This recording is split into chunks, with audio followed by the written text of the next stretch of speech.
La práctica del amor. Habiendo examinado ya el aspecto teórico del arte de amar, nos enfrentamos ahora con un problema mucho más difícil, el de la práctica del arte de amar. ¿Puede aprenderse algo acerca de la práctica de un arte, excepto practicándolo? La dificultad del problema se ve aumentada por el hecho de que la mayoría de la gente de hoy en día, y por lo tanto muchos de los lectores de este libro, esperan recibir recetas del tipo ¿cómo debe usted hacerlo? Y eso significa, en nuestro caso, que les enseñe a amar. Mucho me temo que quien comience este último capítulo con tales esperanzas resultará sumamente decepcionado. Amar es una experiencia personal que solo podemos tener por y para nosotros mismos. En realidad, prácticamente no existe nadie que no haya tenido esa experiencia, por lo menos en una forma rudimentaria, cuando niño, adolescente o adulto. Lo que un examen de la práctica del amor puede hacer es considerar las premisas del arte de amar, los enfoques, por así decirlo, de la cuestión y la práctica de esas premisas y esos enfoques. Los pasos hacia la meta solo puede darlos uno mismo y el examen concluye antes de que se dé el paso definitivo. Sin embargo, creo que el examen de los enfoques puede resultar útil para el dominio del arte, por lo menos para quienes han dejado de esperar recetas. La práctica de cualquier arte tiene ciertos requisitos generales independientes por completo de que el arte en cuestión sea la carpintería, la medicina o el arte de amar.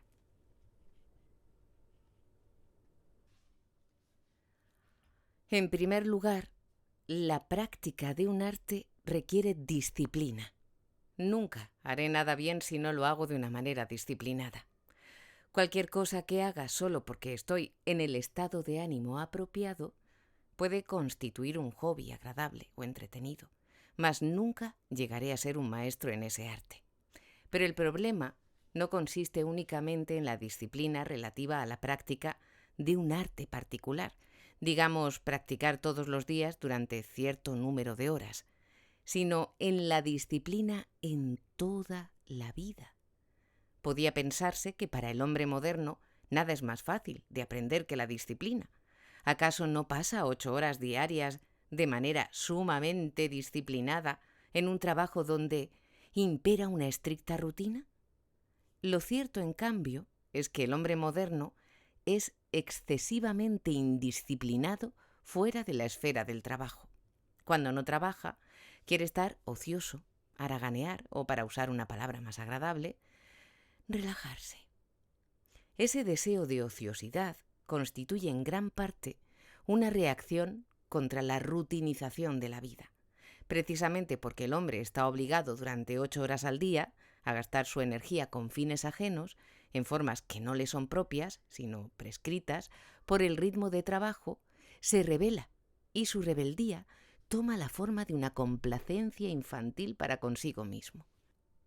Además, en la batalla contra el autoritarismo, ha llegado a desconfiar de toda disciplina, tanto de la impuesta por la autoridad irracional como de la disciplina racional autoimpuesta. Sin esa disciplina, empero, la vida se torna caótica y carece de concentración. El que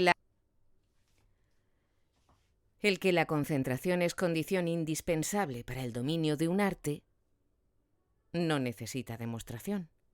Harto bien lo sabe todo aquel que alguna vez haya intentado aprender un arte. No obstante, en nuestra cultura, la concentración es aún más rara que la autodisciplina. Por el contrario, nuestra cultura lleva una forma de vida difusa y desconcentrada que casi no registra paralelos. Se hacen muchas cosas a la vez. Se lee, se escucha la radio, se habla, se fuma, se come, se bebe. Somos consumidores con la boca siempre abierta, ansiosos y dispuestos a tragarlo todo. Películas, bebidas, conocimiento. Esa falta de concentración se manifiesta claramente en nuestra dificultad para estar a solas con nosotros mismos. Quedarse sentado, sin hablar, fumar, leer o beber, es imposible para la mayoría de la gente. Se ponen nerviosos e inquietos y deben hacer algo con la boca o con las manos.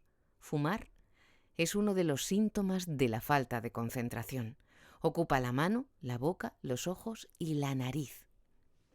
Un tercer factor es la paciencia.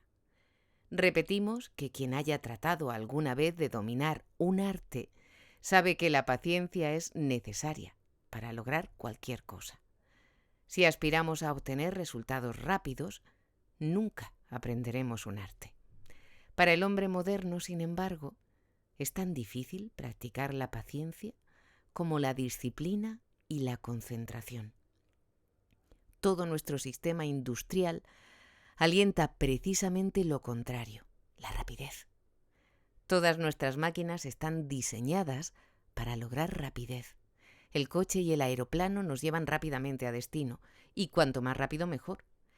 Las máquinas que puede producir la misma cantidad, la máquina que puede producir la misma cantidad en la mitad del tiempo es muy superior a la más antigua y lenta.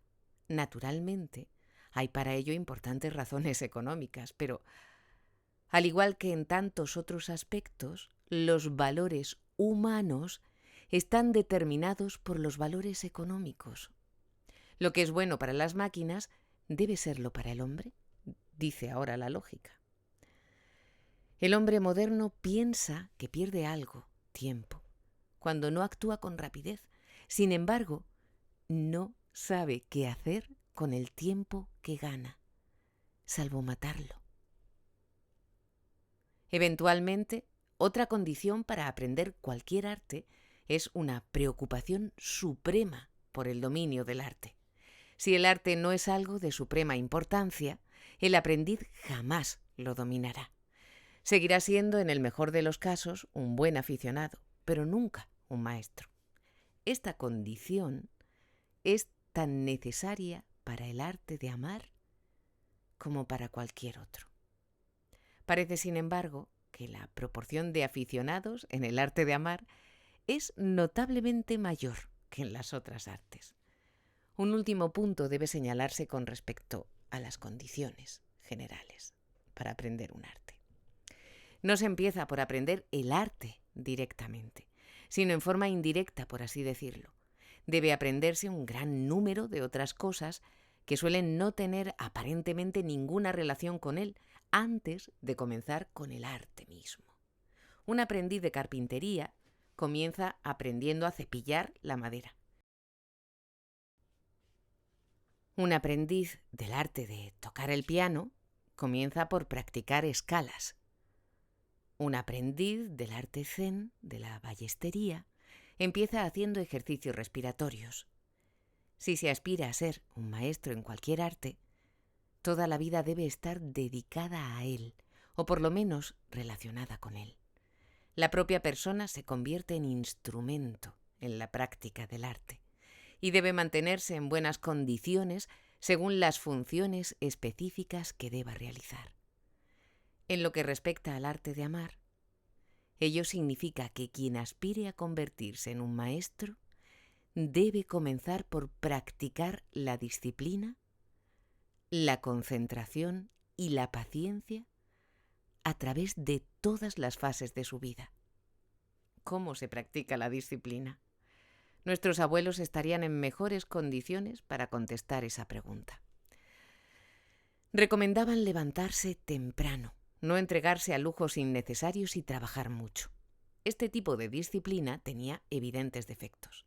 Era rígida y autoritaria, centrada alrededor de las virtudes de la frugalidad y el ahorro, y de muchos modos hostil a la vida.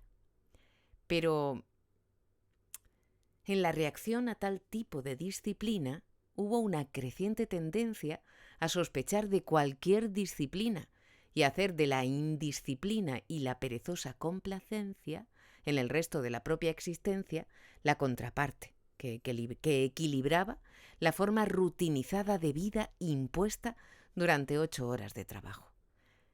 Levantarse a una hora regular, dedicar un tiempo regular durante el día a actividades tales como meditar, leer, escuchar música, caminar, no permitirnos, por lo menos dentro de ciertos límites, actividades escapistas, como novelas policiales y películas.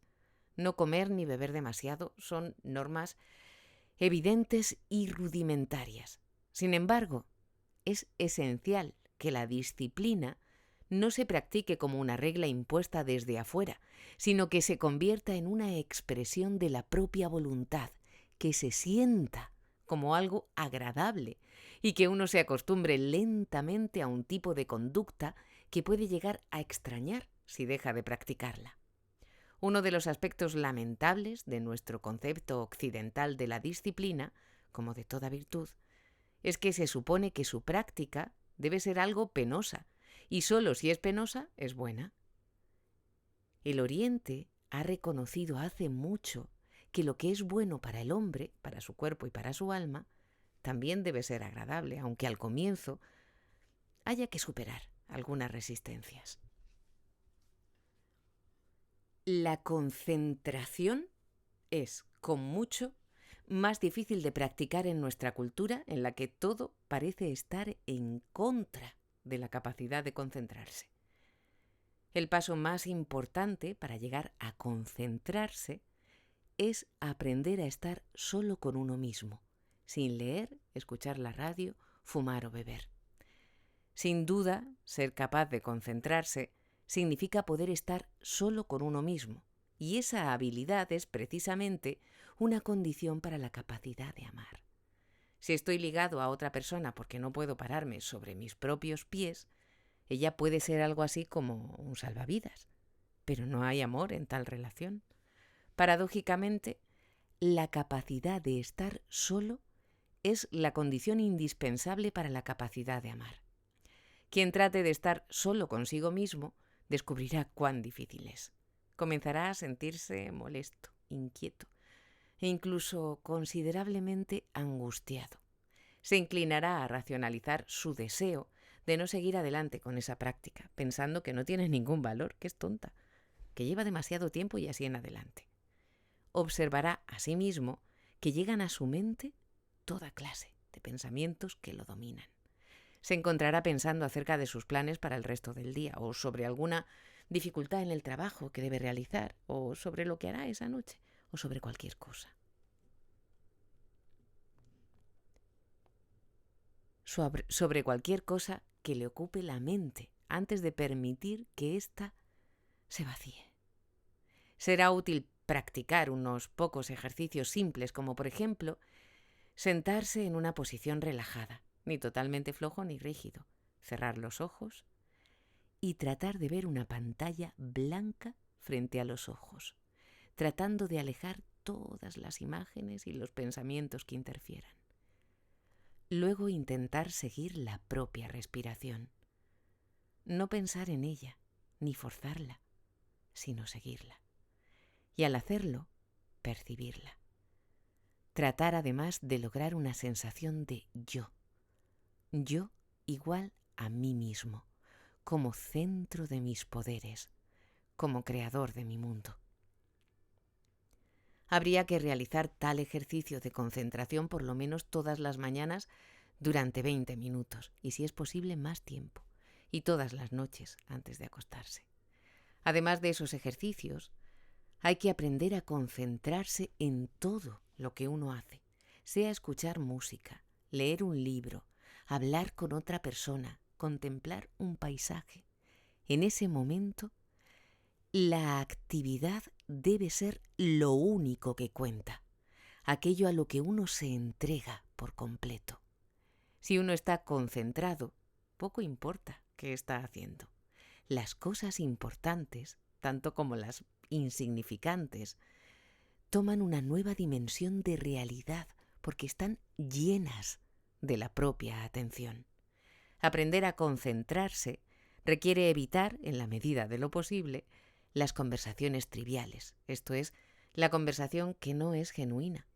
Si dos personas hablan acerca del crecimiento de un árbol que ambas conocen, del gusto del pan que acaban de comer juntas, o de una experiencia común en el trabajo, Tal conversación puede ser pertinente siempre y cuando experimenten lo que hablan y no se refieran a ese tema de una manera abstracta. Por otro lado, una conversación puede referirse a cuestiones religiosas o políticas y ser, no obstante, trivial. Ello ocurre cuando las dos personas hablan en clichés, cuando no sienten lo que dicen. Debo agregar aquí que, así como importa evitar la conversación trivial, importa también evitar las malas compañías. Por malas compañías no entiendo solo la gente viciosa y destructiva, cuya órbita es venenosa y deprimente. Me refiero también a la compañía de zombies, de seres cuya alma está muerta, aunque su cuerpo siga vivo. A individuos cuyos pensamientos y conversación son triviales, que parlotean en lugar de hablar y que afirman opiniones que son clichés en lugar de pensar. Pero no siempre es posible evitar tales compañías, ni tampoco es necesario. Si uno no reacciona en la forma esperada, es decir, con clichés y trivialidades, sino directa y humanamente, descubrirá con frecuencia que esa gente modifica su conducta, muchas veces con la ayuda de la sorpresa producida por el choque de lo inesperado. Concentrarse en la relación con otros significa fundamentalmente poder escuchar. La mayoría de la gente oye a los demás y aún da consejos sin escuchar realmente. No toman en serio las palabras de la otra persona y tampoco les importan demasiado sus propias respuestas. Resultado de ello, la conversación los cansa. Encuéntranse bajo la ilusión de que se sentirían aún más cansados si escucharan con concentración, pero lo cierto es lo contrario. Cualquier actividad realizada en forma concentrada tiene un efecto estimulante, aunque luego aparezca un cansancio natural y benéfico. Cualquier actividad no concentrada, en cambio, causa somnolencia y al mismo tiempo hace difícil conciliar el sueño al final del día. Estar concentrado significa vivir plenamente en el presente, en el aquí y el ahora, y no pensar en la tarea siguiente mientras estoy realizando otra. Es innecesario decir que la concentración debe ser, sobre todo, practicada por personas que se aman mutuamente. Deben aprender a estar el uno cerca del otro, sin escapar de las múltiples formas acostumbradas. El comienzo de la práctica de la concentración es difícil. Se tiene la impresión de que jamás se logrará la finalidad buscada. Ello implica, evidentemente, la necesidad de tener paciencia. Si uno no sabe que todo tiene su momento y quiere forzar las cosas, entonces es indudable que nunca logrará concentrarse, tampoco en el arte de amar. Para tener una idea de lo que es la paciencia, basta con observar a un niño que aprende a caminar, se cae, vuelve a caer una y otra vez y, sin embargo, sigue ensayando, mejorando, hasta que un día camina sin caerse. ¿Qué no podría lograr la persona adulta si tuviera la paciencia del niño y su concentración en los fines que son importantes para él? Es imposible aprender a concentrarse sin hacerse sensible a uno mismo. ¿Qué significa eso? ¿Qué hay que pensar continuamente en uno mismo? ¿Analizarse? ¿O qué? Si habláramos de ser sensible a una máquina, no habría dificultad para explicar lo que eso significa. Cualquiera que, por ejemplo, maneja un auto, es sensible a él. Advierte hasta un pequeño ruido inusual o un insignificante cambio de la aceleración del motor. De la misma forma, el conductor es sensible a las irregularidades en la superficie del camino, a los movimientos de los coches que van detrás y delante de él. Sin embargo, no piensa en todos estos factores. Su mente se encuentra en estado de serenidad vigilante, abierta a todos los cambios relacionados con la situación en la que está concentrado. Manejar el coche sin peligro. Si consideramos la situación de ser sensible a otro ser humano, encontramos el ejemplo más obvio en la sensibilidad y correspondencia de una madre para con su hijo. Ella nota ciertos cambios corporales, exigencias y angustias antes de que el niño los manifieste abiertamente. Se despierta porque su hijo llora, si bien otro sonido más fuerte no hubiera interrumpido su sueño. Todo esto significa que es sensible a las manifestaciones de la vida del niño. No está ansiosa ni preocupada, sino en un estado de equilibrio alerta, receptivo de cualquier comunicación significativa proveniente del niño. Similarmente, cabe ser sensible con respecto a uno mismo. Tener conciencia, por ejemplo, de una sensación de cansancio o depresión, y en lugar de entregarse a ella y aumentarla por medio de pensamientos deprimentes, que siempre están a mano, preguntarse ¿qué ocurre? ¿Por qué estoy deprimido? Lo mismo sucede al observar que una está irritada o enojada, o con tendencia a los ensueños u otras actividades escapistas. En cada uno de esos casos, lo que importa es tener conciencia de ellos y no racionalizarlos en las 1000 formas en que es factible hacerlo. Además, estar atentos a nuestra voz interior, que nos dice, por lo general, inmediatamente, por qué estamos angustiados, deprimidos, irritados. La persona media es sensible a sus procesos corporales, advierte los cambios y los más insignificantes dolores. Ese tipo de sensibilidad corporal es relativamente fácil de experimentar, porque la mayoría de las personas tienen una imagen de lo que es sentirse bien.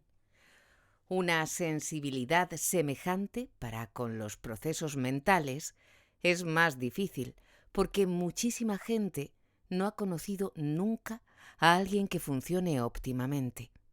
Toman el funcionamiento psíquico de sus padres y parientes o del grupo social en el que han nacido como norma, y mientras no difieren de esta, se sienten normales y no tienen interés en observar nada. Hay mucha gente, por ejemplo, que jamás ha conocido a una persona amante o a una persona con integridad, valor o concentración. Es notorio que, para ser sensible con respecto a uno mismo, hay que tener una imagen del funcionamiento humano completo y sano. Pero ¿cómo es posible adquirir experiencia si no se la ha tenido en la propia infancia o en la vida adulta? Por cierto que no existe ninguna respuesta sencilla a tal pregunta, pero esta señala un factor muy crítico de nuestro sistema educativo. Si bien impartimos conocimiento, estamos descuidando la enseñanza más importante para el desarrollo humano, la que solo puede impartirse por la simple presencia de una persona madura y amante. En épocas anteriores de nuestra cultura, o en la China y la India, el hombre más valorado era el que poseía cualidades espirituales sobresalientes.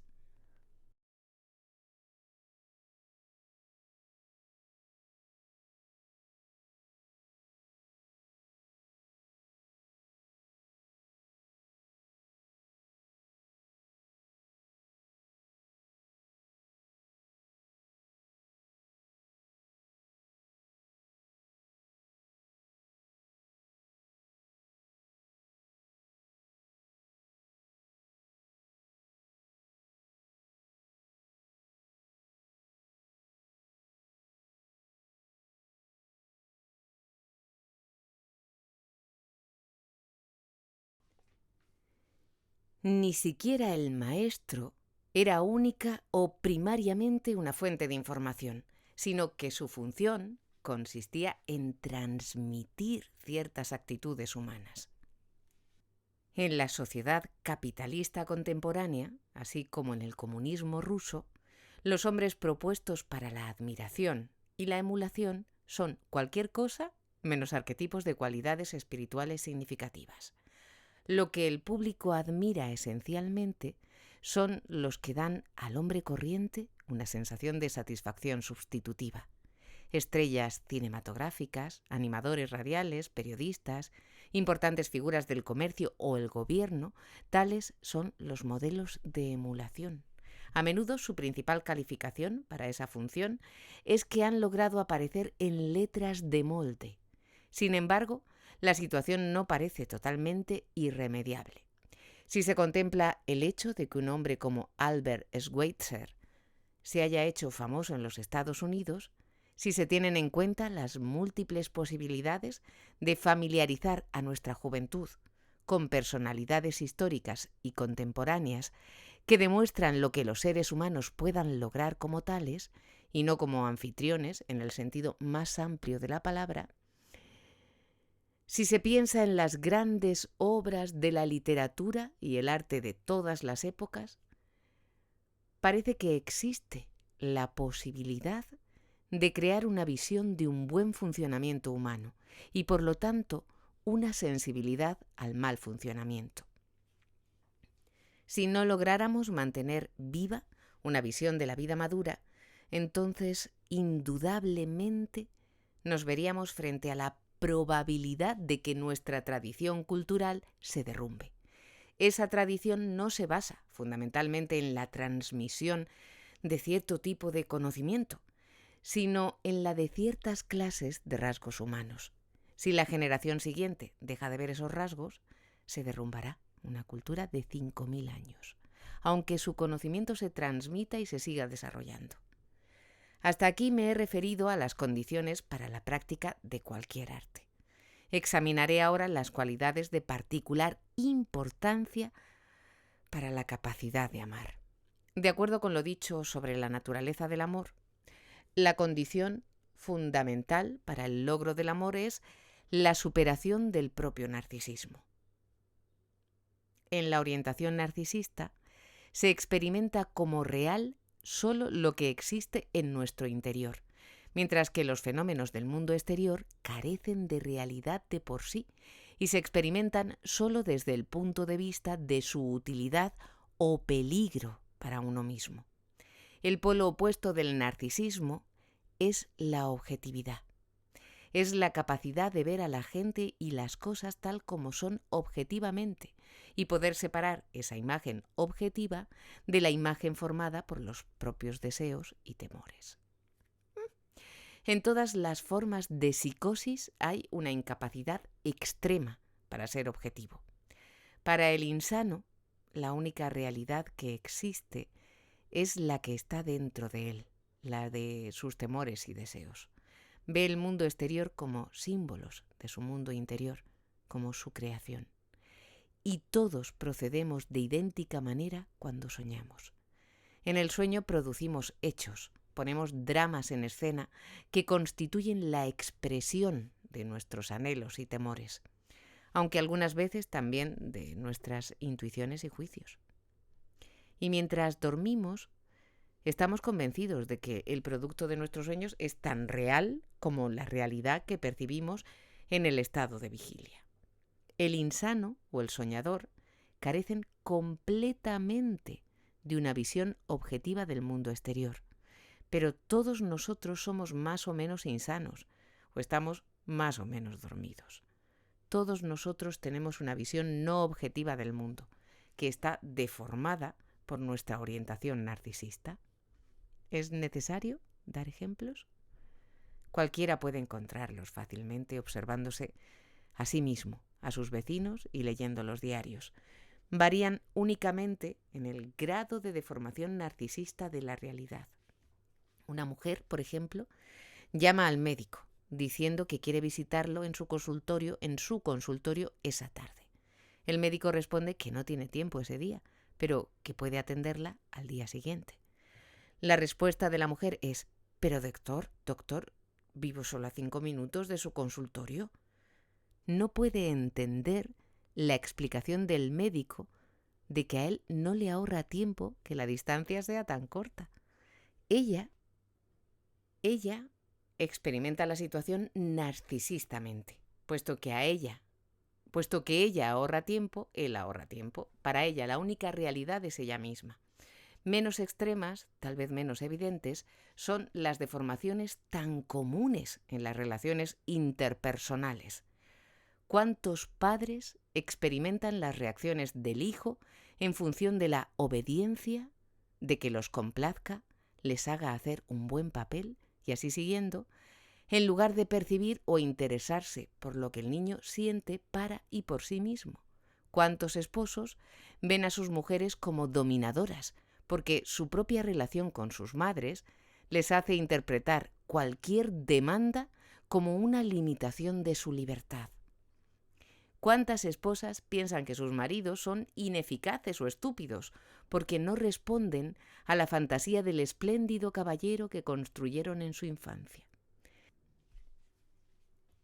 En lo que a las naciones extranjeras atañe, la falta de objetividad es más que notoria. De un día para el otro, una nación pasa a ser considerada totalmente depravada y perversa, al tiempo que la propia nación representa todo lo que es bueno y noble.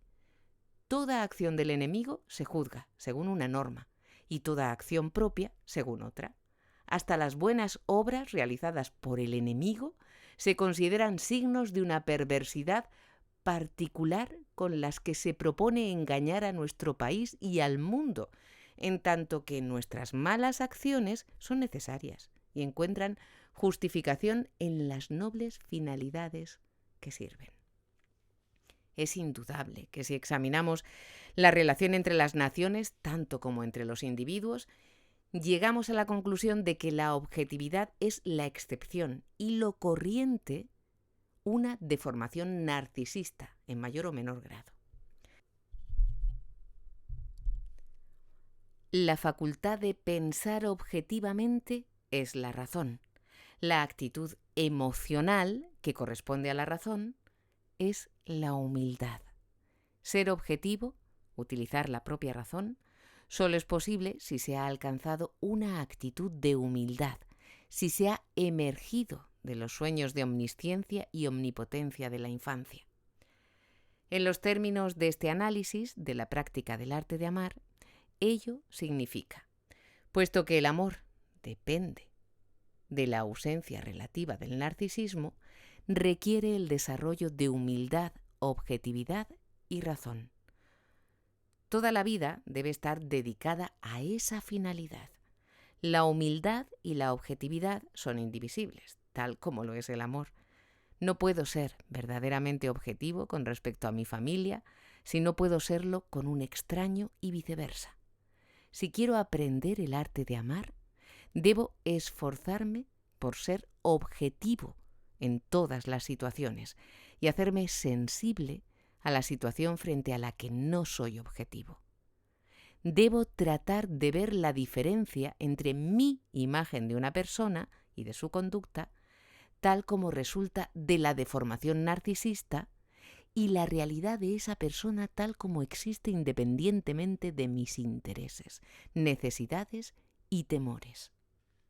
La adquisición de la capacidad de ser objetivo y de la razón representa la mitad del camino hacia el dominio del arte de amar, pero debe abarcar a todos los que están en contacto conmigo. Si alguien quisiera reservar su objetividad para la persona amada y cree que no necesita de ella en su relación con el resto del mundo, pronto descubrirá que fracasa en ambos sentidos. La capacidad de amar depende de la propia capacidad para superar el narcisismo y la fijación incestuosa a la madre y al clan. Depende de nuestra capacidad de crecer, de desarrollar una orientación productiva en nuestra relación con el mundo y con nosotros mismos. Tal proceso de emergencia, de nacimiento, de despertar, necesita de una cualidad como condición necesaria: fe. La práctica del arte de amar requiere la práctica de la fe. ¿Qué es la fe? ¿Es la fe necesariamente una cuestión de creencia en Dios o en doctrinas religiosas? ¿Está inevitablemente en contraste u oposición con la razón y el pensamiento racional? Aun para empezar a comprender el problema de la fe, es necesario diferenciar la fe racional de la irracional. Al hablar de fe irracional, me refiero a la creencia en una persona o una idea que se basa en la sumisión a una autoridad irracional. Por el contrario, la fe racional es una convicción arraigada en la propia experiencia mental o afectiva. La fe racional no es primariamente una creencia en algo, sino la cualidad de certeza y firmeza que poseen nuestras convicciones. La fe es un rasgo caracteriológico que penetra toda la personalidad y no una creencia específica. La fe racional arraiga en la actividad productiva intelectual y emocional. Constituye un importante componente del pensar racional en el que se supone que la fe no tiene lugar. ¿Cómo llega un científico, por ejemplo, a un nuevo descubrimiento? Comienza haciendo experimento tras experimento, reuniendo los hechos uno detrás del otro, sin una visión de lo que espera encontrar. Es excepcional que un descubrimiento realmente importante se haya hecho de esa manera en cualquier terreno. Ni tampoco ocurre que la gente arribe a conclusiones significativas cuando se limita a perseguir una fantasía. El proceso del pensamiento creador, en cualquier campo del esfuerzo humano, suele comenzar con lo que podríamos llamar una visión racional, que constituye a su vez el resultado de considerables estudios previos, pensamiento reflexivo y observación.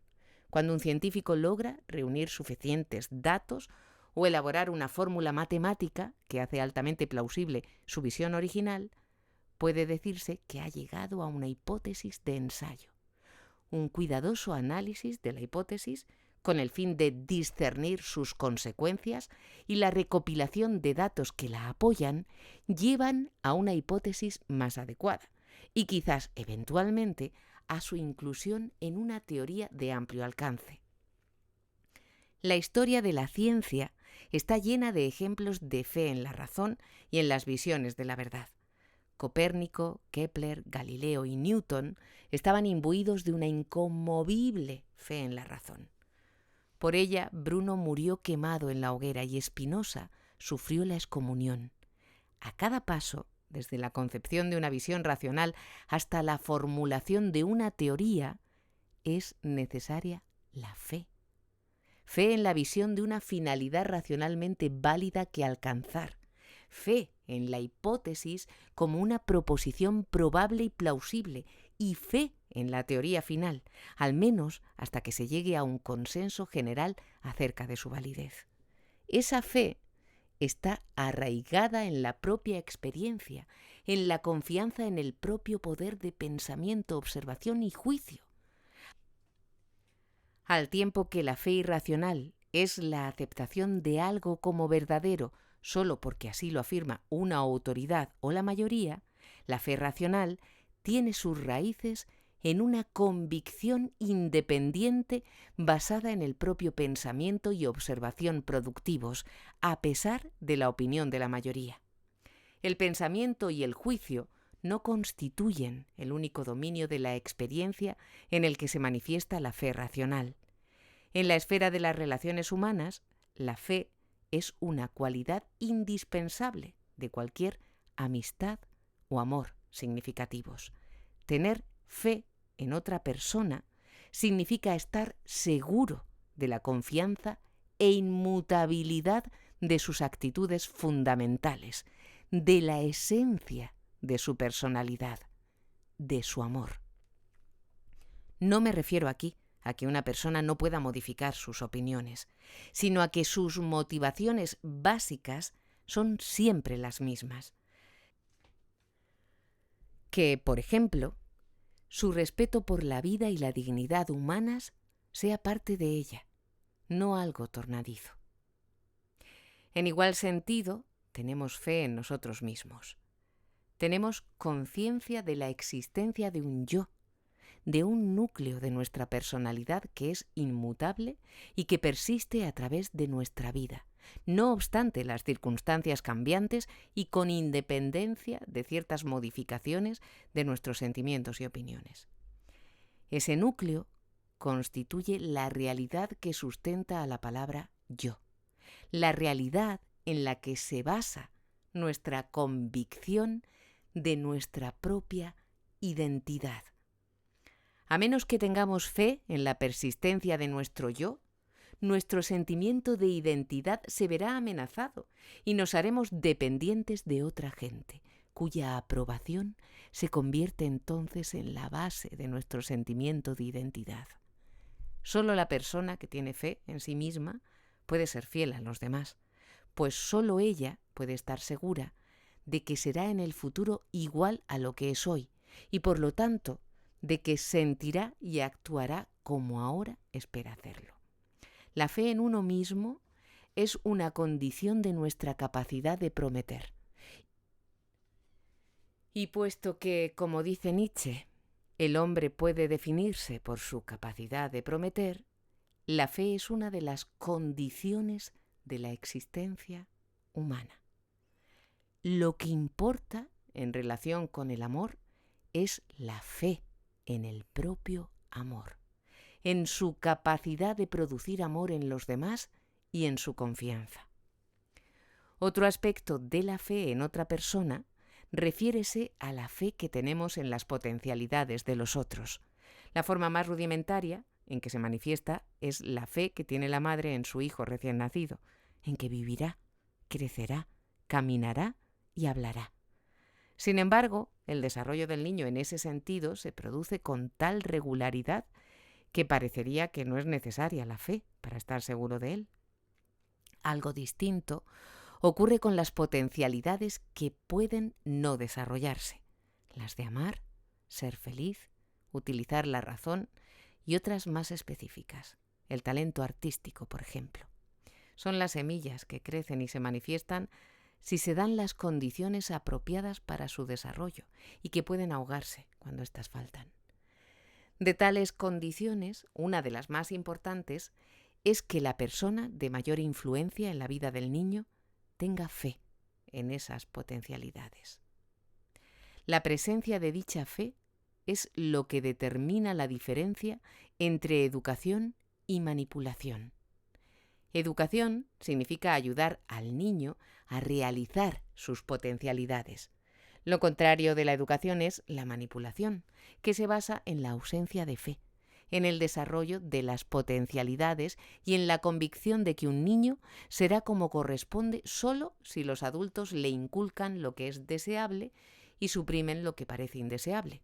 No hay necesidad de tener fe en el robot, puesto que tampoco hay vida en él. La fe en los demás culmina en la fe en la humanidad. En el mundo occidental, esa fe se expresa en términos religiosos en la religión judeocristiana y en lenguaje secular tiene su expresión más poderosa en las ideas políticas y sociales humanísticas de los últimos 150 años. Al igual que la fe en el niño, se basa en la idea de que las potencialidades del hombre son tales que, dadas las condiciones apropiadas, podrá construir un orden social gobernado por los principios de igualdad, justicia y amor. El hombre no ha logrado aún construir ese orden y, por lo tanto, la convicción de que puede hacerlo necesita fe. Pero como toda fe racional, tampoco esa es una mera expresión de deseos, sino que se basa en la evidencia de los logros del pasado de la raza humana y en la experiencia interior de cada individuo en su propia experiencia de la razón y el amor. Mientras que la fe irracional arraiga en la sumisión a un poder que se considera avasalladoramente poderoso, omnisapiente y omnipotente, y en la abdicación del poder y la fuerza propios, la fe racional se basa en la experiencia opuesta. Tenemos fe en una idea porque es el resultado de nuestras propias observaciones y nuestro pensamiento. Tenemos fe en las potencialidades de los demás, en las nuestras y en las de la humanidad, porque, y solo en esa medida, hemos experimentado el desarrollo de nuestras propias potencialidades, la realidad del crecimiento en nosotras mismas, la fuerza de nuestro propio poder y del amor. La base de la fe racional es la productividad. Vivir de acuerdo con nuestra fe significa vivir productivamente. Se deduce de ello que la creencia en el poder, en el sentido de dominación, y en el uso del poder constituye el reverso de la fe. Creer en el poder que existe es lo mismo que creer en el desarrollo de las potencialidades aún no realizadas. Es una predicción del futuro basada únicamente en el presente manifiesto, pero resulta ser un grave error de cálculo profundamente irracional en su descuido de las potencialidades y el crecimiento humanos. No hay una fe racional en el poder, hay una sumisión a él, o por parte de quienes lo tienen, el deseo de conservarlo. Si bien para muchos el poder es la más real de todas las cosas, la historia del hombre ha demostrado que es el más inestable de todos los logros humanos. Debido a que la fe y el poder se excluyen mutuamente, todos los sistemas religiosos y políticos que se construyeron originariamente sobre una fe racional se corrompieron y eventualmente pierden la fuerza que pueda quedarles si solo confían en el poder o se alían a él. Tener fe requiere coraje, la capacidad de correr un riesgo, la disposición a aceptar incluso el dolor y la desilusión.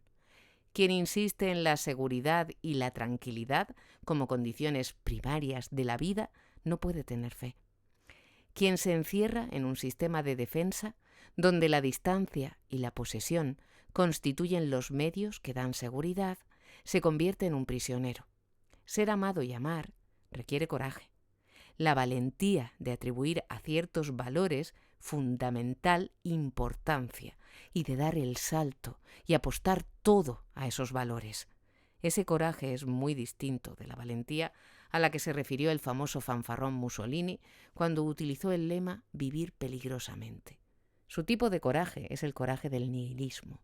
Está arraigado en una actitud destructiva hacia la vida, en la voluntad de arriesgar la vida porque uno es incapaz de amarla. El coraje de la desesperación es lo contrario del coraje del amor, tal como la fe en el poder es lo opuesto de la fe en la vida. ¿Hay algo que deba practicarse en relación con la fe y el valor? Indudablemente. La fe puede practicarse a cada momento. Requiere fe criar a un niño. Se necesita fe para dormirse, para comenzar cualquier tarea. Pero todos estamos acostumbrados a tener ese tipo de fe. Quien no la posee sufre enorme angustia por su hijo, por su insomnio o por su incapacidad para realizar cualquier trabajo productivo. O es suspicaz, se abstiene de acercarse a nadie, o es hipocondríaco o incapaz de hacer planes a largo plazo. Mantener la propia opinión sobre una persona, aunque la opinión pública o algunos hechos imprevistos parezcan invalidarla, mantener las propias convicciones, aunque éstas no sean populares, todo eso requiere fe y coraje. Tomar las dificultades, los reveses y penas de la vida como un desafío, cuya superación nos hace más fuertes, y no como un injusto castigo que no tendríamos que recibir nosotros, requiere fe y coraje. La práctica de la fe y el valor comienza con los pequeños detalles de la vida diaria. El primer paso consiste en observar cuándo y dónde se pierde la fe, analizar las racionalizaciones que se usan para soslayar esa pérdida de fe, reconocer cuando se actúa cobardemente y cómo se lo racionaliza, reconocer cómo cada traición a la fe nos debilita y cómo la mayor debilidad nos lleva a una nueva traición, y así en adelante, en un círculo vicioso. Entonces reconoceremos también que mientras tememos conscientemente no ser amados, el temor real, aunque habitualmente inconsciente, es el de amar. Amar significa comprometerse sin garantías. entregarse totalmente con la esperanza de producir amor en la persona amada. El amor es un acto de fe, y quien tenga poca fe también tiene poco amor.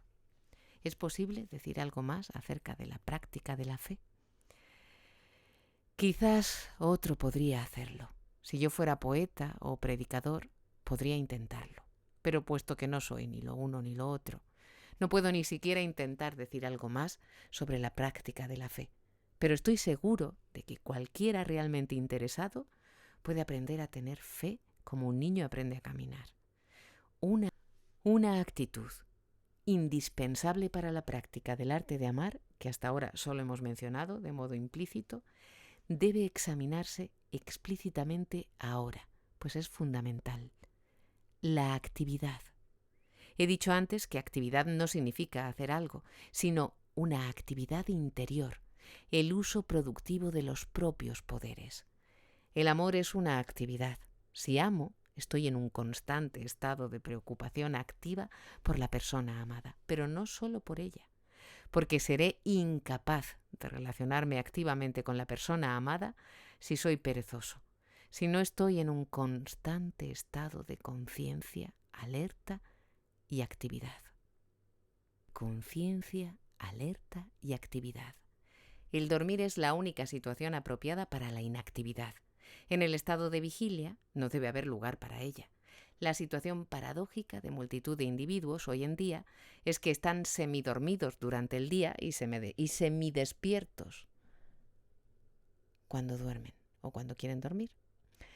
Estar plenamente despierto es la condición para no aburrirnos o aburrir a los demás. Y sin duda, no estar o no ser aburrido es una de las condiciones fundamentales para amar. Ser activo en el pensamiento, en el sentimiento, con los ojos y los oídos durante todo el día. Evitar la pereza interior, sea que ésta signifique mantenerse receptivo, acumular o meramente perder el tiempo, es condición indispensable para la práctica del arte de amar. Es una ilusión creer que se puede dividir la vida en forma tal que uno sea productivo en la esfera del amor e improductivo en las demás. La productividad no permite una tal división del trabajo. La capacidad de amar exige un estado de intensidad, de estar despierto, de acrecentada vitalidad que solo puede ser el resultado de una orientación productiva y activa en muchas otras esferas de la vida. Si no se es productivo en otros aspectos, tampoco se es productivo en el amor. El examen del arte de amar no puede limitarse al dominio personal de la adquisición y desarrollo de las características y aptitudes que hemos descrito en este capítulo. Está inseparablemente relacionado con el dominio social. Si amar significa tener una actitud de amor hacia todos, si el amor es un rasgo caracteriológico, necesariamente debe existir no solo en las relaciones con la propia familia y los amigos, sino también con los que están en contacto con nosotros a través del trabajo, los negocios, la profesión. No hay una división del trabajo entre el amor a los nuestros y el amor a los ajenos. Por el contrario, la condición para la existencia del primero es la existencia del segundo. Comprender esto seriamente sin duda implica un cambio bastante drástico con respecto a las relaciones sociales acostumbradas. Si bien se habla mucho del ideal religioso del amor al prójimo, nuestras relaciones están de hecho determinadas, en el mejor de los casos, por el principio de equidad. Equidad significa no engañar ni hacer trampas en el intercambio de artículos y servicios o en el intercambio de sentimientos. Te doy tanto como tú me das. Así en los bienes materiales como en el amor. Es la máxima ética predominante en la sociedad capitalista. Hasta podría decirse que el desarrollo de una ética de la equidad es la contribución ética particular de la sociedad capitalista. Las razones de tal situación radican en la naturaleza misma de la sociedad capitalista. En las sociedades precapitalistas, el intercambio de mercaderías estaba determinado por la fuerza directa, por la tradición o por lazos personales de amor o amistad. En el capitalismo, el factor que todo lo determina en el intercambio es el mercado. Se trate del mercado de productos, del laboral o del de servicios, cada persona trueca lo que tiene para vender por lo que quiere conseguir en las condiciones del mercado sin recurrir a la fuerza o al fraude. La ética de la equidad se presta a confusiones con la ética de la regla dorada. La máxima «haz a los demás lo que quieras que te hicieran a ti» puede interpretarse como «sé equitativo en tu intercambio con los demás», pero, en realidad, se formuló originariamente como una versión popular del «ama a tu prójimo como a ti mismo» bíblico. Por cierto, la norma judeocristiana del amor fraternal es totalmente diferente de la ética de la equidad. Significa amar al prójimo, es decir, sentirse responsable por él y uno con él, mientras que la ética equitativa significa no sentirse responsable y unido, sino distante y separado.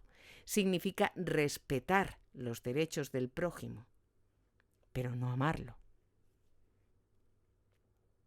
No es un accidente el que la regla dorada se haya convertido en la más popular de las máximas religiosas actuales. Obedece ello a que es susceptible de interpretarse en términos de una ética equitativa que todos comprenden y que están dispuestos a practicar. Pero la práctica del amor debe comenzar por reconocer la diferencia entre equidad y amor. Aquí, sin embargo, surge un importante problema. Si toda nuestra organización social y económica está basada en el hecho de que cada uno trate de conseguir ventajas para sí mismo, si está regida por el principio del egotismo atemperado solo por el principio ético de equidad, ¿cómo es posible hacer negocios, actuar dentro de la estructura de la sociedad existente y al mismo tiempo practicar el amor? ¿No implica lo segundo renunciar a todas las preocupaciones seculares y compartir la vida de los más pobres? Los monjes cristianos y personas tales como Tolstoy, Albert Schweitzer y Simone Weil han planteado y resuelto ese problema en forma radical. Otros comparten la opinión de que en nuestra sociedad existe una incompatibilidad básica entre el amor y la vida secular normal.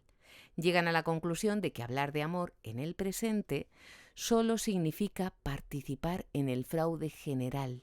Sostienen que solo un mártir o un loco puede amar en el mundo actual y por lo tanto que todo examen del amor no es otra cosa que una prédica. Este respetable punto de vista se presta fácilmente a una racionalización del cinismo.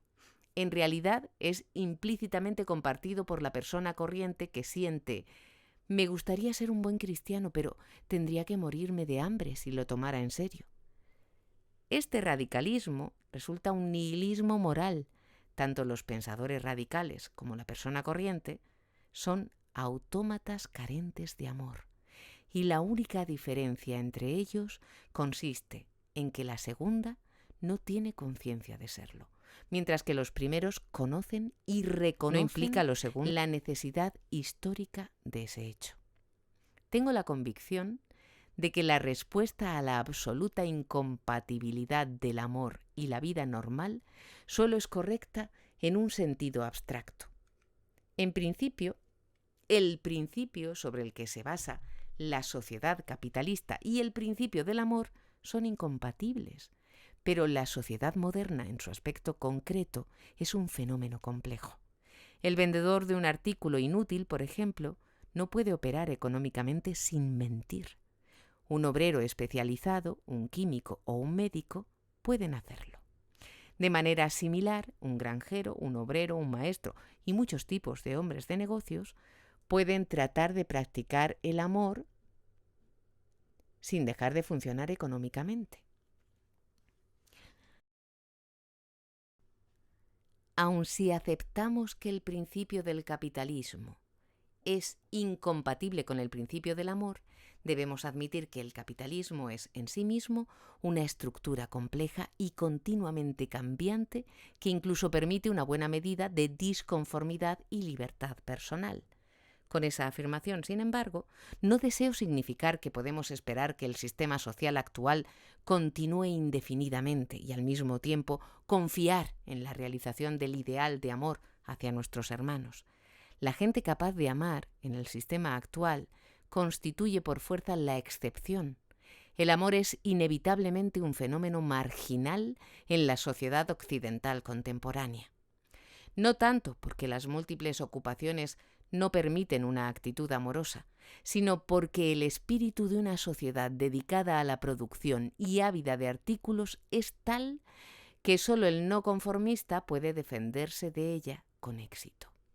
Los que se preocupan seriamente por el amor como única respuesta racional al problema de la existencia humana deben entonces llegar a la conclusión de que para que el amor se convierta en un fenómeno social y no en una excepción individualista y marginal, nuestra estructura social necesita cambios importantes y radicales. Dentro de los límites de este libro, solo podemos sugerir la dirección de tales cambios. Nuestra sociedad está regida por una burocracia administrativa, por políticos profesionales.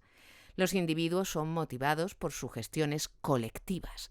Su finalidad es producir más y consumir más como objetivos en sí mismos. Todas las actividades están subordinadas a metas económicas. Los medios se han convertido en fines. El hombre es un autómata, bien alimentado, bien vestido, pero sin interés fundamental alguno en lo que constituye su cualidad y función peculiarmente humana. Si el hombre quiere ser capaz de amar, debe colocarse en su lugar supremo. La máquina económica debe servirlo, en lugar de ser él quien esté a su servicio. Debe capacitarse para compartir la experiencia, el trabajo, en vez de compartir, en el mejor de los casos, sus beneficios. La sociedad debe organizarse en tal forma que la naturaleza social y amorosa del hombre no esté separada de su existencia social, sino que se una a ella. Si es verdad, como he tratado de demostrar, que el amor es la única respuesta satisfactoria al problema de la existencia humana, entonces toda sociedad que excluya relativamente el desarrollo del amor, a la larga perece a causa de su propia contradicción con las necesidades básicas de la naturaleza del hombre.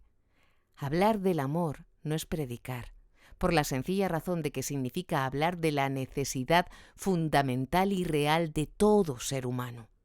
Que esa necesidad haya sido oscurecida no significa que no exista. Analizar la naturaleza del amor es descubrir su ausencia general en el presente y criticar las condiciones sociales responsables de esa ausencia.